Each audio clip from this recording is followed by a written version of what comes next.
Hey, what's up, listener? Got a great episode loaded up for you. We got tons of news breaking from this year's New York Comicon. Rugboy is back, and he's seen Shin Godzilla. Geekerific. He gives us a little mini review, and we review the season premieres of Supergirl and Legends of Tomorrow on the CW. Random TV musings and some fun audio round out this edition of the Jock and Nerd Weekly for Thursday, October 13, 2016. It's the Jock and Nerd Podcast with your hosts, Anthony and Imran.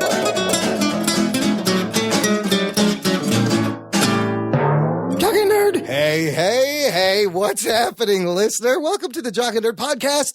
My name is Imran. My name's Anthony. He's the Jock. He's the nerd. And freshly sprung from puppet prison, I had to dip into the Patreon to bail him out. I hope you didn't. Please welcome back Rugboy. Good earth to your rugs. What's up, everyone? What's happening? What's up? I hope your experience in the pokey was okay. I heard they were calling you like Rugsy Malone in there. You were running the joint. Yeah, well, actually, it was kind of like good timing because I got busted for grabbing girls by the pussy. Oh, no. And so I guess it was like perfect time, like the media, everything. So I was kind of like a legend in jail. Are we engaging in locker room talk right now? What the Is fuck? that what that? Oh, is that what that's called? Yeah, locker? every time I'm in the locker room, I talk about grabbing women in a very strange way. I've never been inside a locker room. When you're so I that have no rich, idea. you can do that. Apparently. Yeah, when you're a celebrity. He said They let you. they let you do that. Yeah, they let you. Oh, they let you. So it's not rapey. No, it was fully consensual. Yeah, it's consensual. Look it up. Oh. So you get nothing. You lose. Good day, sir. I don't know if you lose, though. I think you win. If you Well, grab. Just grab women like they're bowling balls. I think we all lose is the point of that. As a country in general, look, listener, the fact that Anthony has joined us, if you did not catch our last episode, is here. This means it's good news for Chicago Cubs fans, doesn't it, Anthony? It does. Unless you've been living under a rock, the Cubs won their National League Division Series game and are into the National League Championship. Woohoo! So what if you just live in a basement? Listen, if you live in the basement, you'll be safe for when they win the World Series and they burn Chicago down. Shut the hell up, Imran. Don't say that when they win the World Series. Yeah, you're just ruining it. You're ruining everything. I know. No, nothing about actually, sports. I'm not that kind of asshole. I read on. You guys go to Deadspin at all? You heard Deadspin? I've heard of the Deadspins. They're, especially this time of year, Cubs fans like myself sometimes get like, oh my God, I can't say the words, or I can't talk about it, or I can't get a tattoo. Like every little thing, like they think will fucking jinx it. And on Deadspin one time, there's this guy Drew Maggieri, whatever the fuck his name is. Yeah, he does this like fun bag full of questions, and someone asked him about this, and he responded with, I talked to like one of my psychiatric friends or psychology friends, whatever the hell it is. Yeah. And said, is this true? And like they responded with, a lot of people have this think that they have this effect on a sporting outcome. Yeah. They think they have an effect on the sporting outcome just by how the way they move or how they act or anything. And we have a medical term for this, and that's stupid fucking assholes. Oh, shit. Whoa, I agree with that. Come on, Anthony, be honest. You're wearing the same underwear every game, aren't you? Come on, it's going to affect the outcome. No. Look. Well, look, I'm glad you're here. I'm glad they're moving on. Good for them. I am that asshole, though, that is like pacing back and forth and is like, don't talk to me and all that stuff. No, it's... I'm ornery, but I'm not superstitious. All right, that's good to know. At least there's some... yeah, he's an asshole, not stupid. Right. I'm not stupid. Jocktastic. Yeah, just like Trump. Back to the orange. I would go stupid as well. Orange man. A lot of fucking, though, for sure. If you grab him by the pussy, I'm sure you're getting fucking. Speaking of that, Devin Faraci got in trouble. Yeah. Yes, he Devin did. Faraci. And this is a guy that we made fun of his name. I made clamors. I Anthony, quote him all the time. He's a good writer. I don't think that at all discounts his and writing. An ass man. No. So, it just makes him not a good human. All right, look, you want to get into that? I saved this for the post show, but no. We'll just throw it. Yeah. He got. We'll tease it. No, we can just say he was bashing Trump, and he's been bashing Trump for a while. Yeah. About the pussy thing, and then someone tweeted at him about him kind of doing something along those lines, and Devin kind of tweeted back that kind of half-heartedly admitted to doing it or apologized. The exact tweet from @SpaceCrony was, quick question. Do you remember grabbing me by the pussy and bragging to our friends about it, telling them to smell your fingers? Oh, shit. And if you go, I went to his Twitter page, the last tweet, he has not tweeted anything since this, says, in reply, I can only believe you and beg forgiveness for having been so vile. And he steps down as running Birth Movie's death. Yeah, because he's gonna get hammered for the rest of his life for that now, being like a complete hypocrite. Look, that you mean he's it's the Trump effect. I mean, he's not right. You know, he did it, but kind of this Trump effect is taking down people left and right. The funny thing is, though, about this stuff is there's this coach, Bobby Petrino, who's coaching at Louisville right now.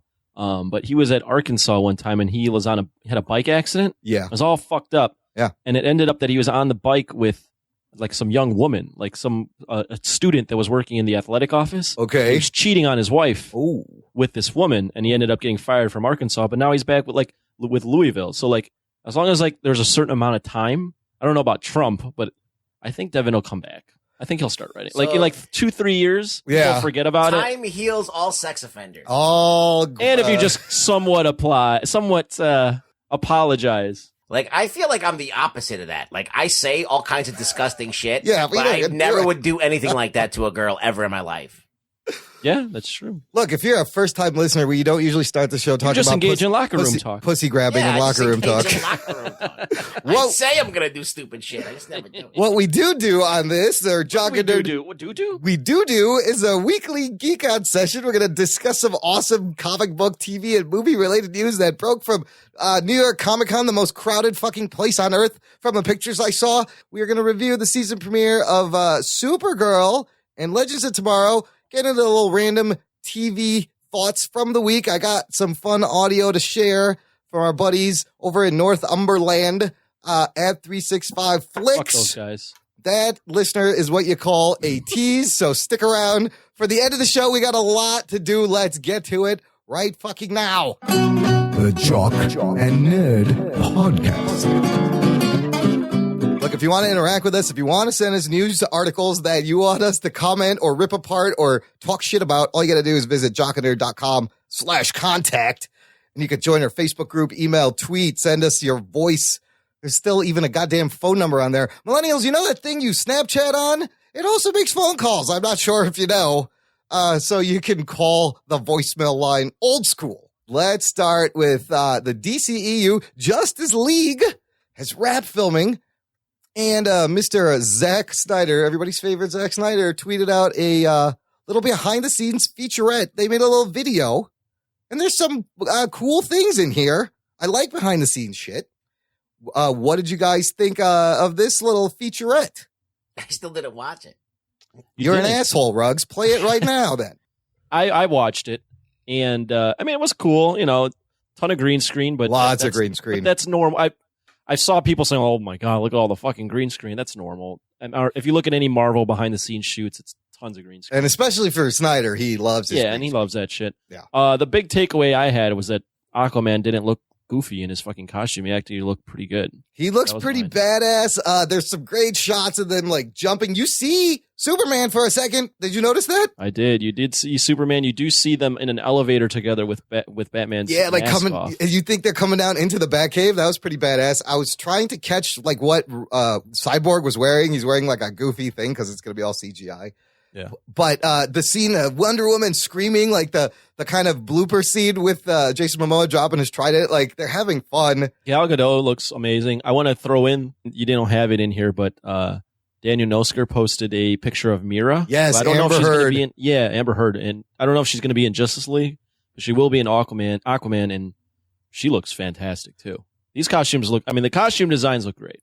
Yeah, Zack Snyder is always good with those costumes. The costumes have always been fantastic, the attention to detail. The only thing I don't like about this video is a little bit of Zack Snyder's stupid face, because it reminds me that he's still directing this thing, and it makes me nervous. I'm starting to consider him the Donald Trump of superhero movie making, guys. Do you think he learned his lesson, though, from, all of the bad shit being said about BVS? I mean, they just got to slap his hand every now and then and be like, no, bad Snyder. And I'm sure he's like, my explosions, I have the best explosions. It's going to be huge. Huge explosion. And they'll be like, but Zach, you have to put in establishing shots so the viewer knows where they're wrong. And he won't. I don't know. We'll see how much they could rein him in. I wouldn't go that far, but no, that was a little harsh, but I did it for the joke. I don't maybe completely agree. Was that the bit you were telling me about prior to the show? You were like, I got a bit, I got a thing. I'm saving this thing. That's one of them. I have another one too. All right. No, but I love this. They're having fun. This movie's it's got to be a little more hype for Justice League. It's still that asshole Zack Snyder directed. It is. So Daniel Nosker also commented when he posted the picture. He's like, why show this? Is it too much? Do you feel like they're kind of like, we have to be very transparent now and show everything, and they can't, or is it not? I was unclear if that picture was from Aquaman or Justice League. I'm assuming Justice League, but who knows? Why are they showing it? I mean, this is kind of the world we live in. Yeah, with blockbuster movies. I didn't have a problem with it. I guess back in the day, which I wasn't around for, I would have been like, why are they showing this? But that's whatever. Who cares? Yeah, I'm trying to avoid all these spoilers, but now I watch the stupid thing while you were talking. There's not many spoilers. It's behind the scenes. I hate that I spoil myself on stuff. Like, I really would like to just watch it in the movie and get the most mileage. You can't. Out of it. I know you can't do that anymore. Even as hard as you try. This shit, I gotta watch everything. We have to comment on it, but. Yeah, as far as the Atlanteans, I think it'd be hilarious if, like, because in that shot, she's standing by the water, but her hair is completely dry. How funny would it be if they come out of the water and it cuts to them and their hair is just, like, dry? They're just completely dry. And they just explain it's like, oh, that's one of our powers. Instant drying when we come into the atmosphere. Yeah. I believe it. I'd buy that for $1. Okay, let's move on to some MCU news. We talked about Wolverine 3. This is an MCU. Sorry, it's Fox. Fox is Marvel. Fox is Marvel. Fox is Marvel. It's FU. It's the FMU. It's the fuck off. We talked about Logan last episode. No. But now we have, we had the poster of Logan's hand and the little kid's hand, and everyone assumed what we assumed has been confirmed. X-23 is in this movie, but there's going to be a bunch of villains. So the girl playing X-23, her name is Sienna Novikov, and that's actually her hand. They also, she is, I don't know, look her up. I'm going to, that was a very creepy, how old is she? Very Trump-like. Well, because I'll be dating her. I'll be dating her in 10 young. years. Oh, look. Wow, she's young as fuck. She's a child. She's only a 4. What has she been in, Anthony? Shit. Daddy's Trump would be home? like, she's got no boobs. She's only an 8. It's done nothing. I mean, really nothing. Okay, look, Boyd Holbrook is playing Donald Pierce, one of the bad guys in Logan. So X-23 first appeared. I did not know this. I forgot about this. Maybe I did in the cartoon. X-Men Evolution animated series. I was not aware. She was called X-23, and she's currently, of course, she has the mantle of Wolverine. So according to the rap, Logan follows. Right. She's has the mantle of Wolverine in her own series from Marvel Comics right now. According to the rap, Logan follows a government-type operation called Transigen that's turning mutant children into killing machines. Jackman ends up mentoring the girl who has 2 claws instead of his 3, which is awesome. Richard E. Grant is playing Dr. Xander Rice, a character from the comics, and no Mr. Sinister as one of the villains in the movie or in any capacity. Maybe they're saving him for the next X-Men film, which is what they teased at the end of Apocalypse. Right. Remember that movie? That happened over the summer. That did. I forgot. That was this year? This year? Yeah, my friend Chris Atello said he just saw it, who he's been on the show. He brought it up to me this week. And I said, I haven't thought about that movie since I saw it that week. No, it's pretty forgettable. I think with this Logan movie, I think Tyler Perry should make an X-Men crossover with Medea, and she should call it Lurgan. What do you think? Was that your bit? That was the other one. Wow. Not funny. Oh, my Lurgan. Wow. You thought of that and were like really excited to share that. You told me during the day that you were I got something good. Guys, I wrote that. That's original. You will only find original material here on the Jock and Nerd. Isolate that and put that at the beginning and the end of the show. We should sandwich the show with it. Absolutely. I will. We'll cut that out in post. No, we won't. Oh, my Lurgan. All right, let's move on, you motherfuckers. Why did you think of that?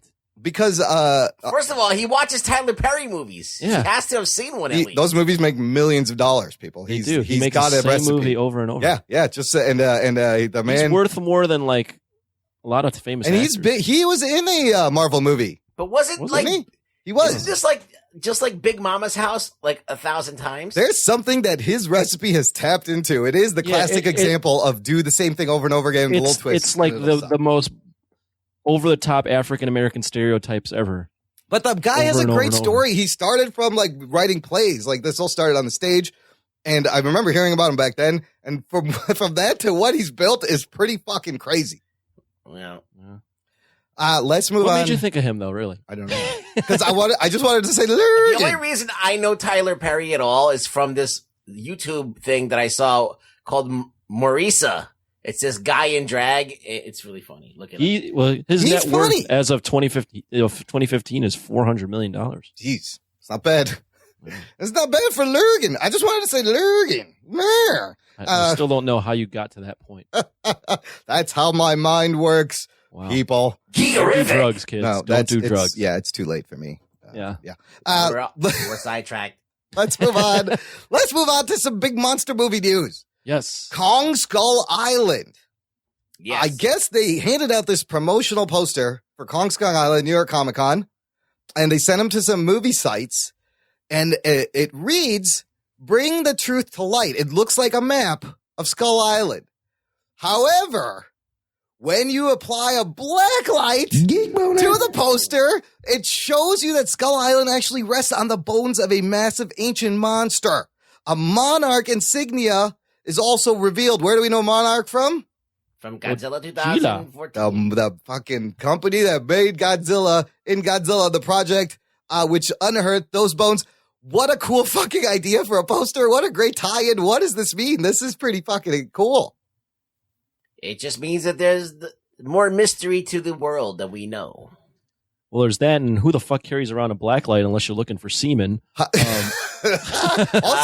CSI people. CSI people, scorpions. If you live in the desert, scorpions fluoresce under blacklight. But there's more on the poster. There is an inscription. It reads, "His mouth is fire, his roar the floodwater, his breath is death. Enlil made him guardian of the cedar forest to frighten off the mortal who would venture there." But who would venture there? What the fuck does all that mean? That sounds like they're talking about Godzilla and not King Kong. It could be. All I have to say though is I mean, it's a cool idea. The island floating on what it looks like maybe Godzilla's dorsal fin. Whoa, yeah. I mean, that's what it looks like. Is completely unrealistic. It's cool, but yeah, Godzilla's not the size of a planet. Let's go now. Let's come on now.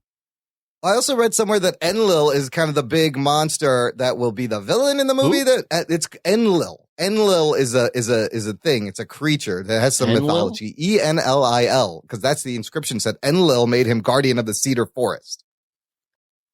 Enlil, okay. Enlil, yeah. I'm Google imaging what an Enlil looks like. Great fucking marketing. It looks like a fucking Egyptian. Yeah, it's based in some kind of ancient Egyptian mythology. I read in this other article. Enlil That's god. Cool. I am pumped for an American Godzilla King Kong crossover. So this is the next step.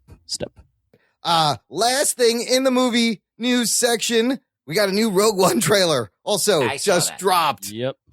Wow. I gotta tell you, this morning. I watched this and instantly I was like, I'm loving this more than Force Awakens already. Oh shit. Because it's original. Like all of a sudden I'm getting an original feel, a little different take on the Star Wars universe. What do you guys think of the thing? Well, let me ask you one quick question, Imran. Yeah. You were the one. You were freaking out about the reshoots. Are you a little bit more calm now about these reshoots? No, yeah, does it not seem to have affected much? Or maybe it did. Maybe it changed the film now, and the film that you're about to see is improved. Yeah, maybe they just added more Darth Vader. That would be fine. Darth Vader. That would absolutely be fine. I like the little reveal that Jin Erso, the lead, her father, was the guy who had like drafted the plans, and that's how she's involved in all this. I like seeing. It's starting to make more sense. Yeah. I like seeing Riz Ahmed. Riz Ahmed's in fucking Nas is in this. Yeah, bro. And other dudes using the Force. The action looks great. The battle scenes from the ground. You know, the scale of it looks cool. I'm digging it. Yeah, if there's anything, I mean, I'm not a big Star Wars fan, as I've said over and over, but this trailer was well cut. I did like where the storyline is possibly heading. And if there's one thing Gareth Edwards is good at is shooting to a sense of scale. Because, I mean, the shot of the people walking towards the mountain, there's tons of shots of people in the forest. The scale, everything looks gigantic. And it's never been portrayed like that, in my opinion, in Star Wars before.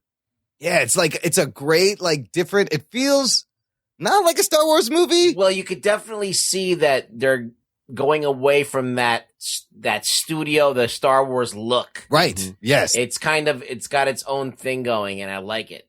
Absolutely. It feels gigantic. Like, it actually, even though Star Wars is in space and is, space is infinite, so it should feel like that. This actually feels like a huge place. It feels epic. Yeah. It feels and the shots, I mean, just it's beautiful with the shots on the beach and all that, and in the forest and palm trees. Like, who would have thought that you could have a movie called Star Wars and have sands and beaches in the fucking rainforest? Yeah, I'm loving some of the looks of the aliens, and the space battles look great.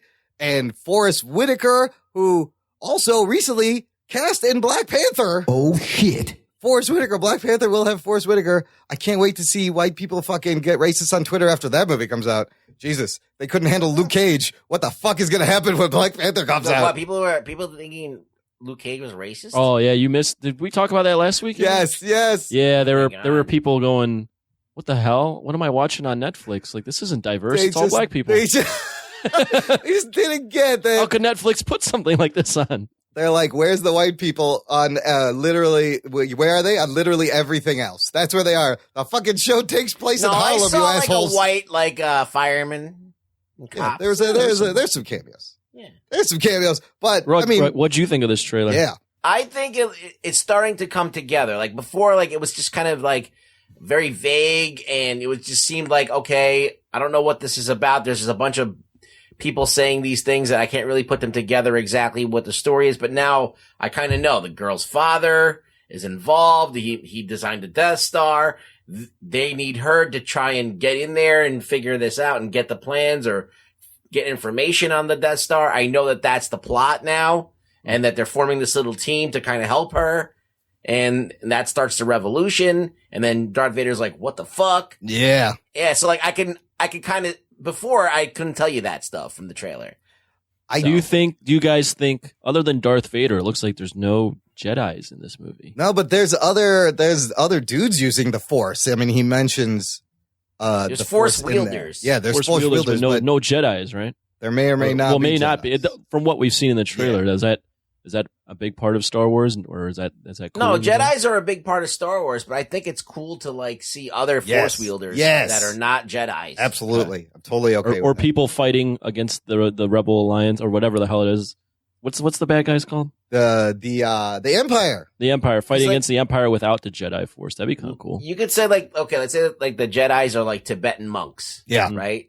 Or knights. Yeah. Or whatever. Yeah. Whatever you want to say. But they're like very, very, pious, and they do this thing, and they're very committed. There's other guys that don't have that commitment and all of this stuff that kind of can use the Force. Okay. So it's interesting. They've never been really featured, so it'd be cool to like check them out. I mean, I like this idea when they showed in the last trailer that the Force is kind of a religion, and other people can tap into it. So that's really cool. I still think people are confused as to, is this after the last Star Wars movie? When does this take place? I still don't think a lot of people are getting it. Yeah, there's a lot of people that don't know. There's people that are very confused. And to be fair, I mean, there's only like very brief shots of Darth Vader.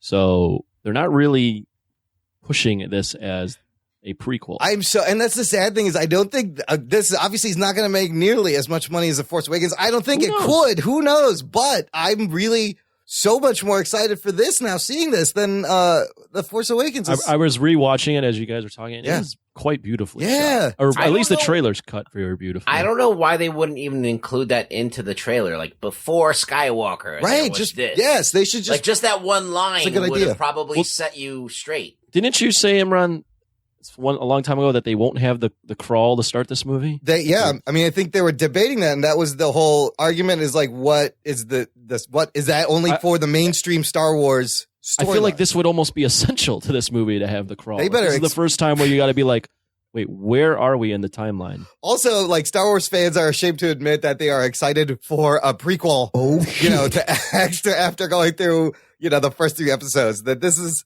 a more true prequel to the main Star Wars stories, I guess. I don't know. I like that it's just outside, and does a prequel dampen any enthusiasm for you guys? No, not for me. What about you? I mean, you know how this is going to end. No, I mean, I watched Star Wars Rebels, and the Clone Wars, and that's all in canon with this movie now. Yeah, and it's actually really cool stuff. They're doing a good job with it. Yeah, no, I hope it makes most people are like, man, prequel. I don't like that. Right. We know how that's going to end. It's become a dirty word. Well, it depends on what you do. You can't just rule out everything just because a lot of them suck. Yeah. Okay. It's December though, but you know what? We should we'll watch it. We'll review it. We did Force Awakens. It's only fair, I think. We'll definitely review. Yeah, right. It. I'm excited for it from just this trailer. Right on. Okay, let's move on to some small screen stuff on the television. Guys, they're finally canceling the goddamn annoying Ultimate Spider-Man cartoon that even I've stopped watching. Wow. I watched it for a while, and I'm terrible. Awful. I'm done. It's like Family Guy cartoon. I don't know what they're doing. What they did, what was good about that show is that they brought in the MCU characters in terms of like Coulson and Simmons and Fitz, and they tied in a lot of those characters in the thing. Anyways, that show's canceled. A new Spider-Man series will replace it, which, no shocker, will take Peter Parker back to high school to tell the same it says to tell some fresh news stories. No, they're doing this to tie it into the Avengers Spider-Man. Featuring the wall crawlers. So, they're going to now take the Homecoming Spider-Man and kind of, expand on him and make it all like nicey nice. Well, look, I don't mind that. I kind of like how they tie it in. Here's why I'm kind of a little bit more hopeful for this. It's not fucking Man of Action handling the stuff. This is but I mean, as long as it's Marvel and Disney trying to cross promote, you're gonna get some nonsense. Look, one of the guys is from Robot Chicken, story editor Kevin Shinnick, and another director from Avengers Assemble. So, yeah, I mean... I didn't like Avengers Assemble all that much. No. Earth's Mightiest Heroes was way better. But it's just, the description of the thing is it's the same shit, so it really doesn't tell you anything. It says insecure yet courageous. When they tell you it's a fresh take, though. It's a fresh take on the old story. Then you have to take it, It's again, fresh. Oh my God, how many times did they say fresh take in this article? A fresh take on the beloved classic that'll engage both new and existing Spidey fans. You're telling me nothing. Just stop pandering to people. You're telling me nothing. There's no voice cast. Just make good shit. Don't tell me it's fresh. Take a nod from the spectacular Spider-Man series and just do that again. That was the best one, in my humble opinion. Just do it good. Just do it. Just do it right. Moving on. Haley Atwell, everybody, is returning as Agent Carter. Oh, shit. But... not how we want. She will be returning as Agent Carter as the voice of Agent Carter in the Avengers cartoon. Lame. So, sort of good, but not really. I don't know. So the next season of their Avengers cartoon running now is going to be called Avengers Secret Wars. And she'll be part of the SSR, and there'll be Howard Stark, Peggy Carter. I guess some of it takes place in the past. I don't know. I was excited for a second, and then you read the rest of it. Yeah, and then that's you get really non-news. What tease. Here's some great news. New York Comicon had a huge Netflix news coming out of it. We got all the fucking Defenders on stage, it was great to see them together. They were like sending out fun little Twitter pictures of them. People seem to be as excited as when the Avengers got on stage at a convention. Did we skip Haley Atwell? No, we just did it. Were you not paying attention? He was messing with his mic. Did it cut out? No, I clicked on your link for Agent Carter. Yeah. And some heavy metal started playing, so I couldn't hear anything you said. Oh, these stupid these fucking the comicbook.com has the autoplay we'll cut this out videos. in post. I will. Autoplay videos. No, don't do that. It's funny when I say we cut this out in post and you don't do it out. That's the running gag. I had to pee for the audience that is wondering what the fuck just happened. Oh, do you even podcast? Yeah, you got to pee sometimes. Protein shake goes right through me. Were you excited to see the Defenders on stage all at once, Anthony? Did you see these photos? Yeah, I did see those photos. It was cool. I mean, we've seen the Avengers. This is like Avengers like. It was but people seem to be as excited. But it's cool. It's cool. Yeah, it's definitely cool. And I've liked all the characters so far. I'm curious to see what Iron Fist looks like. Well, we got a good look in our first trailer for the Iron Fist, and this trailer. What do you guys think of this trailer? There was some cool parts. It was okay. It was okay. I kind of wanted more highlights. What do you guys have in terms of highlights? You know why I think these trailers are kind of meh for the Netflix stuff is because you, instead of like a Marvel movie, which is like 2.5 hours, this is 13 hours. So, and to condense that into 2 minutes, like what footage do you use? Yeah, they're still probably working on stuff. You don't want to give shit away, but you want to tease people enough. I thought it was cool that we got to see like he's going to actually have a glowing fist. Now, judging by how these Netflix series have gone, he'll probably develop the glowing fist at like the end and just be and be like 13. Called Iron Fist in episode 13 and finally wear the costume, because that's how these all have been. I do love how it says the final defender, and they're trying to tell like the origin story. You see the plane crash. I like how there's a lot of kung fu in this. Like, I'm excited to see these fight scenes all of a sudden. I feel like that the guy's a little doughy, to be honest with you. He's not cut enough at the end. Yeah, he is a little doughy. Yeah. Like, Anthony's more ripped than this guy. So you see him, he's just like average. You're right. You see the last shot where you see this tattoo on his chest, but he's not like Charlie Cox is way more fucking cut than this guy. They need to get him, like some Billy Blanks videos. It's easy to be like Iron Fist. That's just basically Daredevil, right? Yeah. Like, same shit. So he needs to be like goofy as fuck. Like Iron Fist has always been like this kind of like rich guy that was kind of aloof and like doesn't see color and doesn't like he's kind of like he's kind of like goofy. Like he's this white rich guy that grew up in like Kun Lao and like like he comes back to America and he doesn't really understand everything, and like he's a different kind of guy. Well, he's almost like the straight guy, Danny Rand, where he's always like centered and takes everything. He's centered, but he's like everyone around him thinks he's weird because he's so like he's different. He grew up in a different. He's basically a foreigner. Yeah, he grew up in a fucking weird dimension on Kunlu with the dragons and shit. Where the plane crashed. I like we see Madame Gao. From Daredevil in this, and I think Nuke possibly might be also in this from Jessica Jones. Well, they'd been teasing Madame Gao being in this. I mean, the insignia on her drugs was the evil counterpart to Iron Fist. And as far as setting, we've had Hell's Kitchen. We've had where was Jessica Jones? That was also Hell's Kitchen. It was Hell's Kitchen, but it was like all over. It was just a block over at Hell's Kitchen, and then we've had Harlem. Now this seems to just be like Midtown New York, like Midtown Manhattan-ish kind of. So I feel like they're expanding their base. And you see Colleen Wing, which is in the comic books is one of his sidekicks. There's a little Easter egg in Luke Cage. You see of Colleen Wing on a poster. You just see her name, which is kind of cool. But again, billionaire white guy becomes superhero. They're spreading out through all of Manhattan with these series. I'm waiting for Yonkers to get represented. Yonkers will have no love for the YO. Who can protect Yonkers? You need like Elastic Man or somebody goofy. But also setting up for the Defenders to spread the town around. Everyone will kind of have their region. Who knows what can happen? That'll be really exciting. Yeah, I think what we saw in Daredevil season 2, that big pit, is what they're going to be up against. That never got resolved. What's in the hole? Right. Whoa. Ask Trump. Also, last episode we talked about, we saw those photos of Deborah Ann Wall as Karen Page sitting on a bench, filming the Punisher. Officially confirmed, but also the bad news is, Anthony, remember we talked about the dates and possibly we were getting 3 in 2017? Yeah. I was wrong. Lame. They're saying. Did you hear Rugboy? Yes. Of course I was. Punisher isn't expected to debut until 2018. So I'm still confused as to what they were actually shooting. Are they're shooting this before the Defenders, which is supposed to come out 2017, which they haven't started I don't know. I got confused. So maybe it's just Iron Fist and Defenders next year, and then Punisher.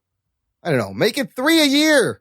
Let me ask Rugboy something really quick. Yeah. Yes. You've seen this guy that plays Iron Fist in Game of Thrones? Yes. Is he any Jones. Well, he was playing a guy that made out with other guys. Oh, so quite a different character. Like he was like in Game of Thrones. All right, there's this family that's trying to marry into like the Lannisters, which is like the main evil family. Yeah. And basically, the secret was that the guy was like secretly gay, and they didn't want anybody to know. I mean, everybody knew, but nobody wanted to like. So basically, it was like he was a foil.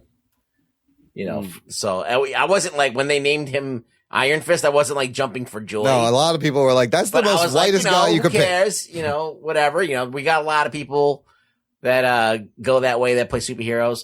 Flash and oh shit! You know, so and it's fine and it works great. So let's see what happens. Just the initial description. Well, he was just a guy that made out with other guys. Yeah. Okay. I mean, you know, it just goes against type of like what it is. He's just a good actor. They just means he's a good actor. It doesn't matter. I mean, so far they've been good with all their leads throughout these shows. I don't think this one's going to falter. You know what the thing is not even the baggage from Game of Thrones that I seen him in that role and it kind of like colors it a little bit, which I don't care. Yeah. It's just that I wish there was a guy that I knew that for a fact knew karate or knew kung fu or something. You know, that I you know. He could have trained really, really hard. You don't know. Yeah. There's going to be. Unless you're Keanu Reeves. I mean, there's a lot of kung fu. There's going to be a lot of kung fu fight scenes in this, which is one of the things I'm looking forward to. Yeah. But I think they're good. They know that they're good at casting these things. So far, they haven't missed. Speaking of like good at casting, and another move of getting huge stars to join the MCU at New York Comicon revealed that the villain in the Defenders will be played by Sigourney Weaver. Oh shit. That's amazing. Like she's going to be that's awesome. I don't know what else to say. She's going to be Thanos? She's going to be Thanos. Absolutely, Ruggs. Who could she be? Well, what do you think? I don't know, but here's a couple. I found an article. There's a couple of most likely people. There's something known as the Beast of the Hand that's tied into the Shadowland and the Hand and Daredevil. So that's a possibility. Some of these others are weird. This one says Silvermane, a female version of Silvermane, who's a crime boss in the Spider-Man universe also. And he's kind of a goofy old guy in a robot cyborg suit.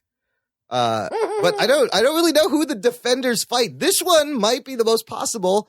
The CEO of IGH, which if you remember from Jessica Jones, was the corporation that was experimenting on people. And with that created Nuke. Oh, okay. So that could be the tie-in. That might be the most right? logical. I'm like scrolling through it makes the most sense. And then they have Mephisto. But no. Ruggs, have you read any Defenders comic books ever? I don't actually read any. Yeah, I did, but who do they fight? Who do they fight? You remember? I don't remember, to tell you the truth. We got such a long time. We got Sister Maggie, which is she's not a villain, she's a Daredevil. It's weird that they're called the Defenders. Right. The original incarnation, the Defenders, was Doctor Strange, Hulk, Namor, and then Silver Surfer. Oh, this isn't like anything like that. That's a harder hitting group of Defenders there. Yeah. Not really that. At the first choice, this article has a character named Viper. A version of Viper appeared in the Wolverine a few years back, but given the character's history with Hydra as Madam Hydra, it says they wouldn't be remotely surprised if this is another one of those characters both Marvel and 20th Century Fox can use. And they're like, as you may have noticed, Weaver was wearing green when she came on stage, and the image of this character, she got green hair, green lipstick, a full green costume. I'm quite surprised they got Sigourney Weaver. Right? That's so awesome. I mean, That's joining cool. like Robert Redford and fucking Sam Jackson and all these I'm surprised that she's doing the TV. Yeah. You know, I would have thought she might have made her way to a film. I bet she probably rather would have had that. But maybe the cachet of this Netflix, they're heading towards more original content, and every series seems to, pick up more steam and buzz and attention, and people just dig it. She's like, I want in. Bring her in. Good thing Defenders, from what I heard, is only 8 episodes. These shows are all too long. Better. Yes, shorter's 10. better. Make them shorter. They at least 10. 13 is way too long. Early sneak peek to my review, Lake Cage. These shows run out of steam. No, you could do all these shows in 10 episodes. For fuck's sake. There's another thing I wanted to share with you guys. Anthony, you may not be familiar with the Valiant universe in the comic books. Are you familiar at all with any of these characters? I've heard the term Valiant. I'm not familiar. Though. So this comic book, independent comic book company itself has such an amazing history. Like we could do a whole show on it. In the 90s when we went to college, that was one of their heydays. You know, they pulled old characters and brought them back to life. Great writing, great art. They kind of went bankrupt. Then they were bought by this Indian kid who revived it.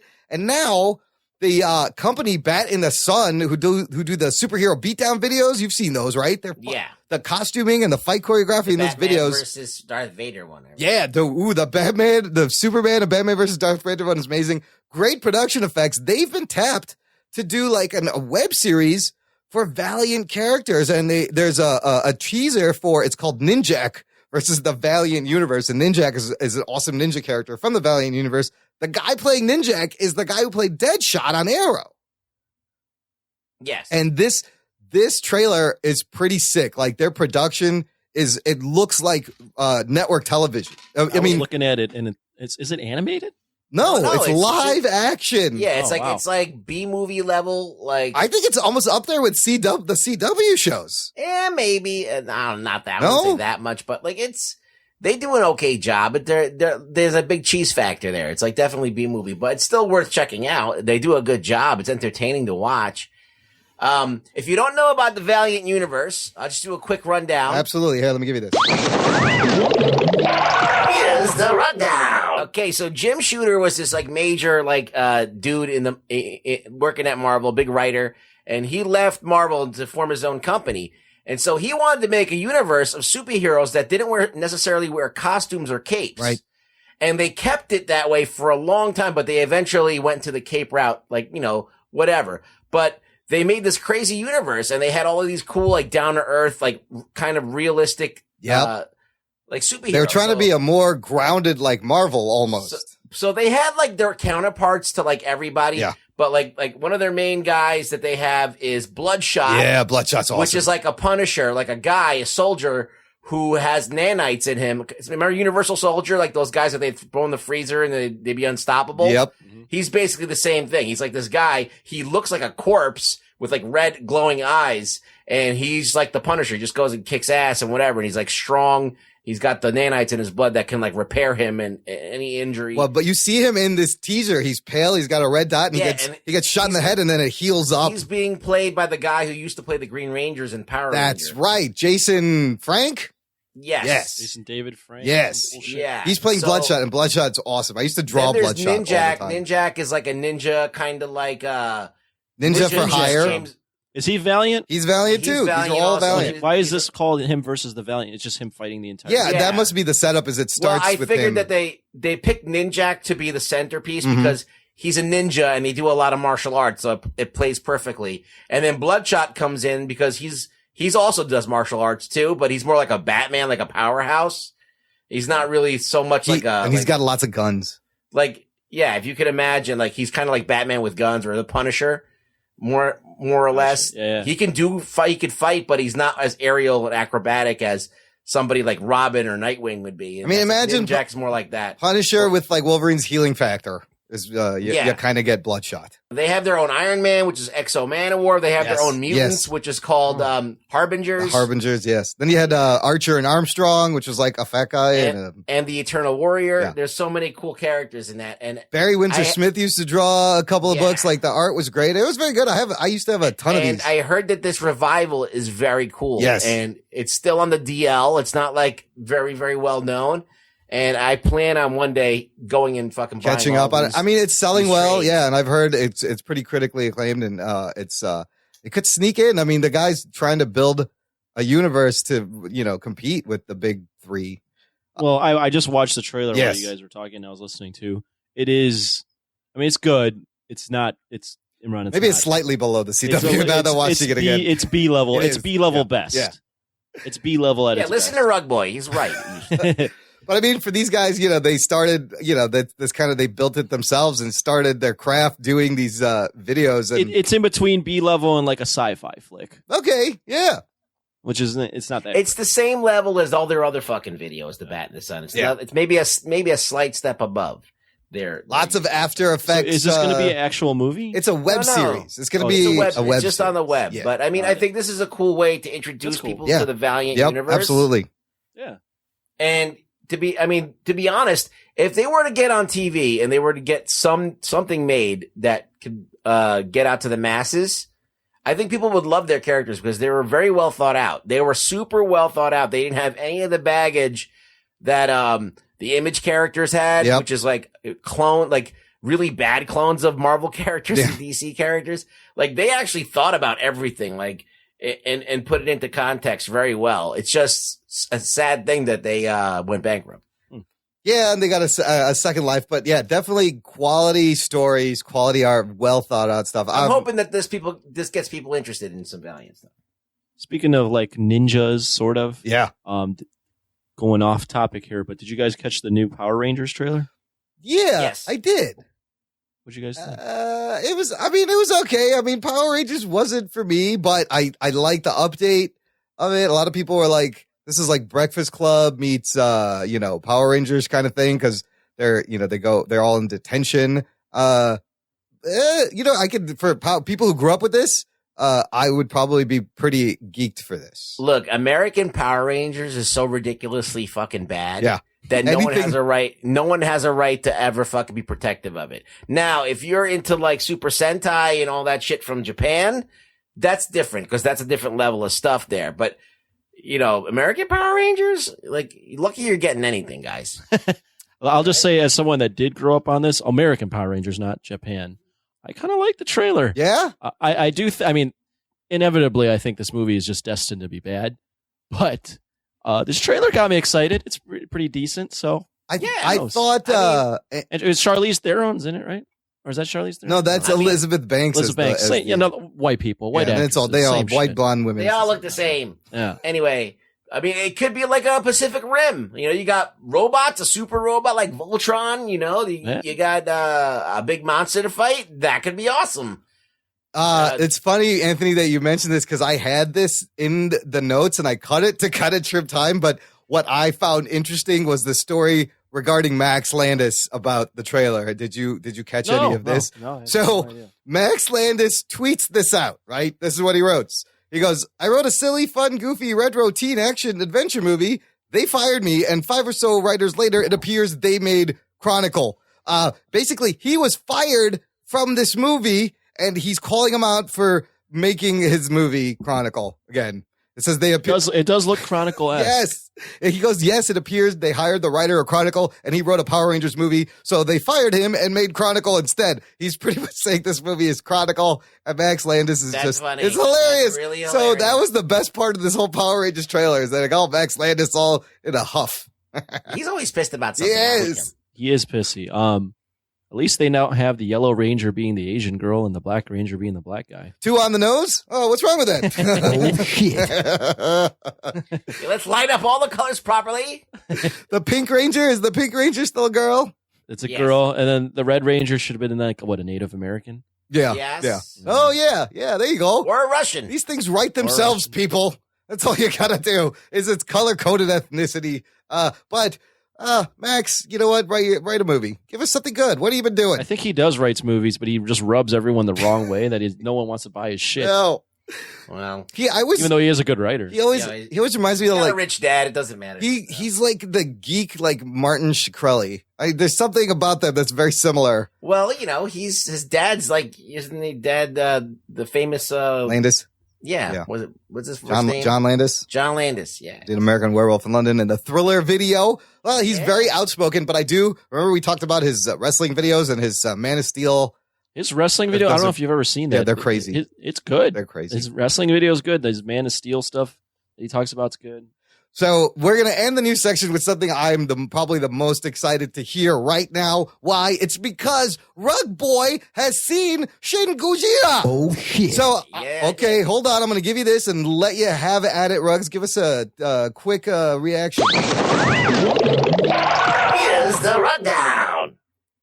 I was somewhat disappointed in it. Oh, shit. I'm not surprised, though. The way you were talking about it. Okay, go ahead. Well, this is the thing, and I got to put like a little bit of a caveat out there, is that this is what happens when you're doing this type of shit where you're doing like a podcast. You spoil the shit out of everything. Like you see everything, you get the news bits, you blah, blah, blah. And I think that took away a lot of the impact of the movie because so many people are coming out of this movie like jizzing in their pants. And I'm like, what movie did you see?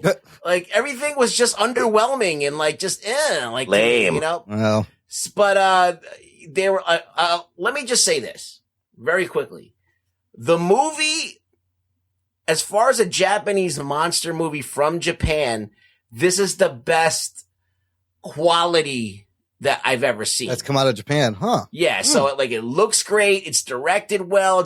It's artistically shot. The cinematography is cool in most parts. The acting is good. Like as soon as they have this one actress that's miscast as an American, and like she's Japanese. Like she's half American, half Japanese, but she can't speak at all like English convincingly. Okay, it's like it's terrible. Yeah, like that's a. I mean, I'm sure that they didn't give a fuck. Like they're like they didn't think that we were gonna see it and be like that sucks. Yeah, but, they don't care, right?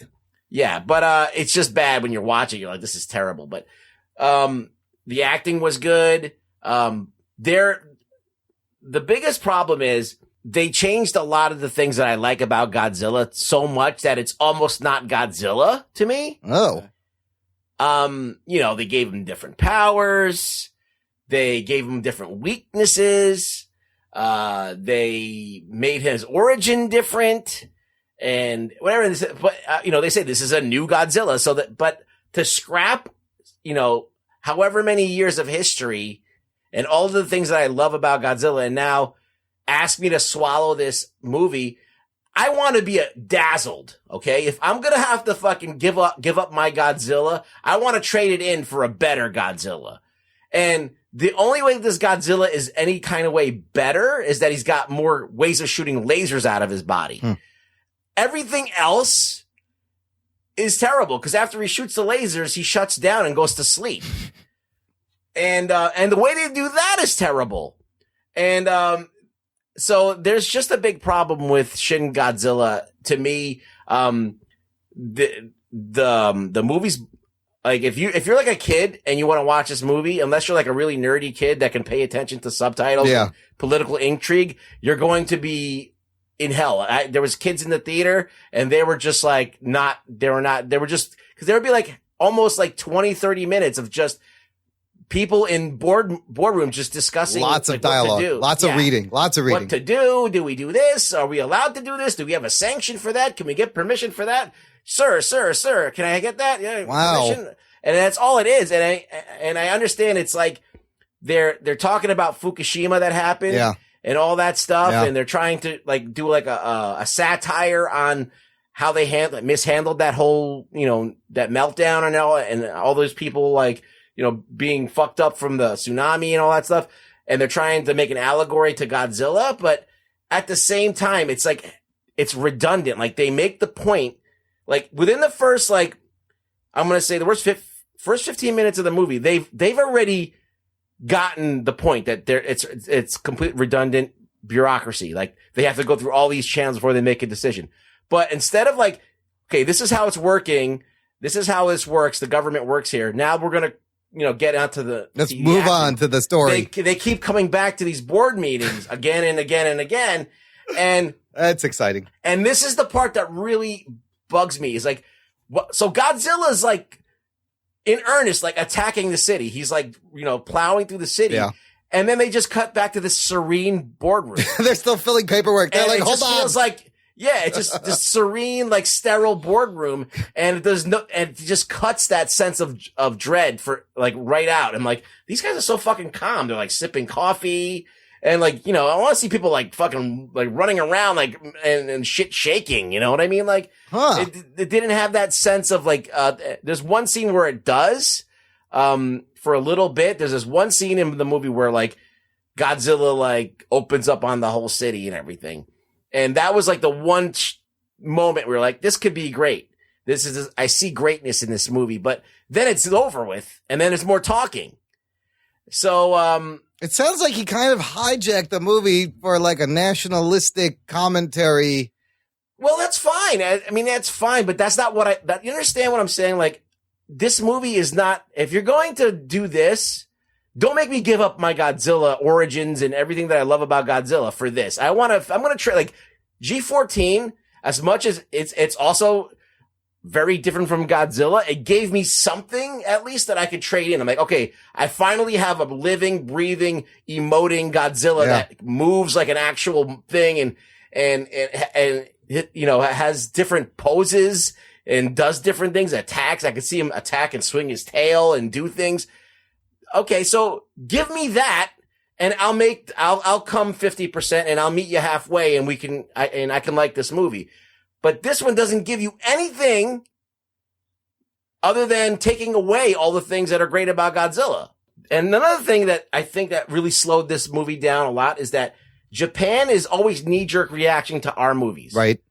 So we made Godzilla 98 and they came out with they dusted off Godzilla out of retirement and they made Godzilla 2000. And again, this happens. Yeah. Okay. They scrambled out to make one. We made Godzilla 14. And by no means is it a good movie. It's boring as fuck. We lose the best character in the movie. He dies. And then the director decides to fucking jerk us off and not show us the action. All right. And then they do little things that switch the Godzilla origin around a little bit. Okay. But at least, you know, they treat Godzilla like, and they know how to at least make the ending pay off. The ending when Godzilla like does the kiss of death and rips the guy's head off. Yeah. You're like, oh shit. Yeah. Okay. Now this ending in this movie. Okay. You know, in Godzilla in that movie also, he gets tired and he passes out. He like just is like, he's done. He's like, I'm going to sleep. After he rips the guy's head off, he passes out. Oh yeah. Yeah. And he's just under a bunch of rubble. Okay. They do the same thing in this movie, but instead of Godzilla falling to the floor, they don't want to do it like that we've done it already. Yeah. So instead of Godzilla falling to the floor, he just freezes in space. He just like someone hit the pause button on the movie and floats the away. Animation during this part is so bad. It looks like video game animation. It looks terrible. Like the special effects are like inconsistent. So during this part where he goes to sleep, like he literally, it's like they paused, like whoever was doing the computer graphics, like pressed pause on his like computer. Yeah. And then they just left it like that. And then he stays like that for 2 weeks. He doesn't move for 2 weeks. And then literally when Godzilla dies at the end or gets frozen in the end, he's in the exact same pose. So it's not even like, we already just saw that like 10 minutes ago that he was frozen. So now he's frozen again? And this time, first he was frozen on his own volition, and now he's frozen because they made him drink this like coagulant, and it was just crazy. It was just like very anticlimactic. But I don't know if I want to see this movie anymore. Anthony, comment. What do you think about all this? He knows all this already. Yeah, I'm still going to see it, and I did read the spoilers, so I know. Oh, that's a good point. I'm still going to see it. My only question is, because I can't comment because I haven't seen the film, was it dubbed? Or was there subtitles? Question. No, it's just subtitles. Wall of subtitles. That's I read somewhere that there's like paragraphs of like just political dialogue, there's a lot bureaucratic dialogue. I've been told by Bilotti and other people to go see it like a few more times. Yeah, I saw a lot of things about on multiple viewings. It gets better, but I can't imagine seeing. How long was it? It was 2 hours, but like it felt like forever because. Okay, because they're filling out paperwork. I have one more thing I want to say. I have one more thing that I want to say. Okay, then we'll move on. Godzilla is animated poorly in this. He looks great in some shots, but he's literally doing nothing. Like he turns his head and fires some lasers, and the fact that they gave him the lasers is to like not have him be animated at all. Like the lasers do all the work. The lasers do all the killing, and then he doesn't actually have to emote or do anything. And this is the part that pisses me off. I don't know why they made this choice because they could have gone with a suit again and do a man in suit and had the same exact, probably even more life to it than this did. Second is in the beginning of the movie when baby Godzilla or like the tadpole version washes ashore. Yeah. It's animated great. They spent all the money there. Like all the floppiness of him and everything. It's like, and he's jiggling and stuff like that. It's great. So like, how come they animated that really well? Blew their load. Not like the main Godzilla, like make him like have some fucking presence. They didn't do that. It's called budgetary mismanagement. That's what I don't know. I have no idea what they made some poor, like every time they do something great, they do something that negates that. So like, it's like, you're like, oh, that looks cool. And then two shots later, like that looks like shit. And then you're like, well, that's cool. This is boring. Or like, oh, that's new. Oh, I've seen that before. Like, so it's like every time they go and do something, they kind of undo it. And there's one more thing that I wanted to say, and before I cut out, the origin story being changed is what I think something I can't really live with. Okay. I just want to make this one point about the original Godzilla. 1954 Godzilla, the original one. It's a commentary on the nuclear phenomenon, but it's also a commentary on Japan in and of itself. Japan, had been westernized, right? Right. And it started to, get into the global world and started becoming the imperial Japan that tried to take over all these other countries and that aligned itself with the Nazis. Right. And then, attacked us. So they had all this bad karma, and Godzilla appearing is like the embodiment of that bad karma. And it's coming back. It's the nature coming back. It's the chicken coming home to roost to bite him in the ass. They were testing all these nukes in there. They were testing all this nuclear things that have never been existing before. And that was the reprisal from Mother Nature. This particular thing, when they're talking about Fukushima and they're talking about nuclear waste and stuff like that, it's not really as karmic, and it loses a lot to me of what like that kind of thing. And another thing about the origin of Godzilla is that Godzilla originally in the first movie, he was referred to as a sea monster that was worshipped by the people of Odo Island, and that he was scarred by the nuclear blast. Right. And he was, all the keloid scars on his body. It mutated him and made him bigger. So he was able to come ashore. He was a seafaring thing, and he was able to finally come ashore. And that's what happened. In this movie, it's like a bunch of like little like microbes that feast on nuclear waste and get bigger and bigger and like mutate into something. So he was never he was given birth. He wasn't something that existed and was scarred and burned and mutated. Would have a reason to have revenge. Right. It's like, hey, you gave birth to me, or nature wanted it to happen, almost. Huh. So it completely fucking nullifies everything that Godzilla stands for. And all these fanboy apologists, I just don't understand what movie they saw. Well, look, you sold me. Let me tell you what. Oh shit. I'm in. Look, at this point, I want to see it just to see what You gotta see it. I think everybody should see it. I don't think it's a terrible movie. Yeah. I just think it was a mess. Like, in terms of a Godzilla fan trying to reconcile it, in a critical way. I want to see it in from the perspective of what a movie made for a Japanese audience is, because I read the Sci-Fi Japan, review. Yeah. And even they say they hope that this is only a one and done. Yeah, that's the other thing I was wondering. Is this a one and done for this? I don't want this to be the new status quo. No, I want to go back. I'd rather just adopt the American Godzilla than if I have to choose between the two. Well, Anthony, we were talking about going maybe to try and see it. I don't know if that's going to happen. You should see it. We'll see. Yeah. Well, I want to see it. It just might not line up. The scheduling and the Cubs, and there's just it's been crazy. And we were supposed to see it this week, but Imran's broke ass. Yeah, well, now I can see it, see it. As of tomorrow, which is payday. Okay. So, but I guess we have until the 18th. It's Thursday, October 13th. I think you should see it, Imran. No, I definitely want to see it. Absolutely, but I don't think it's a bad movie. I think that some people who go in without baggage can really enjoy it. And I'm going to go in without any baggage. Being a very critical Godzilla fan. Right. Who sees things for how they are. Like, I really take the fanboy goggles off. I don't have any ties to Godzilla fandom really or anything like that. So, but it means a lot to you though, still at the same time. Yes. I'm not afraid. Look, if you love something, you got to be critical about it. Otherwise, you're just what you love is just going to turn into shit. And then you got to set it free. If you love something, then you got to set it free. All right, well, good. It's a good little mini review, I think, for the movie. That's the news segment. Let's push on right now. After these messages, we'll be right back. In an age of steam and gears, of monstrous machines and greedy corporations, In a world of automatons and dirigibles and faster than sound sky trains.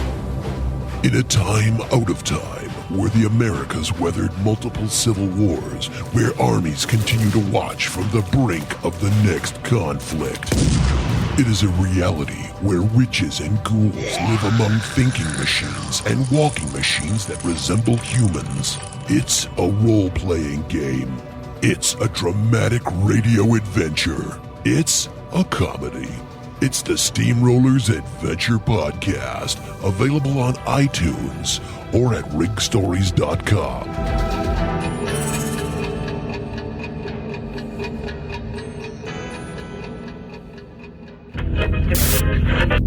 Are you afraid of what goes bump in the night? Have you or your friends ever pondered a conspiracy? Do you want to know more about the unknown? If so, then put on your tinfoil hat, sit down, and pick up your computer, tablet, or phone. Go to iTunes or YouTube and search for Secret Transmission Podcast and listen to us try to explain the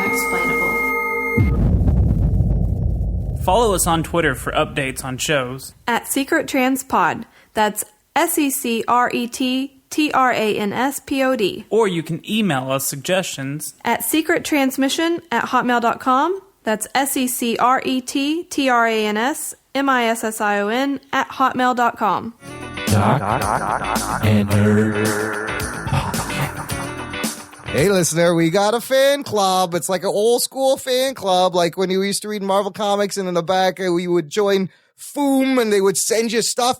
Well, this is a digital fan club. You're going to get bonus audio, geeky, funny Rugboy clips, initial reactions.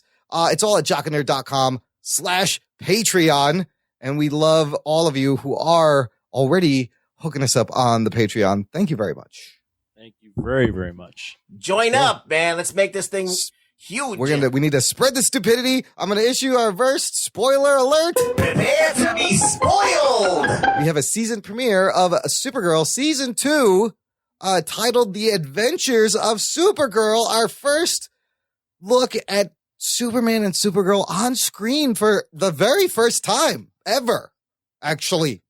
Geek boner. Who wants to start this off? What'd you guys think? I can start. I enjoyed it. How about you, Anthony? Anthony, what'd you think? Let's start with you, Anthony. I mean, I quit Supergirl after I think 4 episodes last year, and like Rugboy, I actually did enjoy this.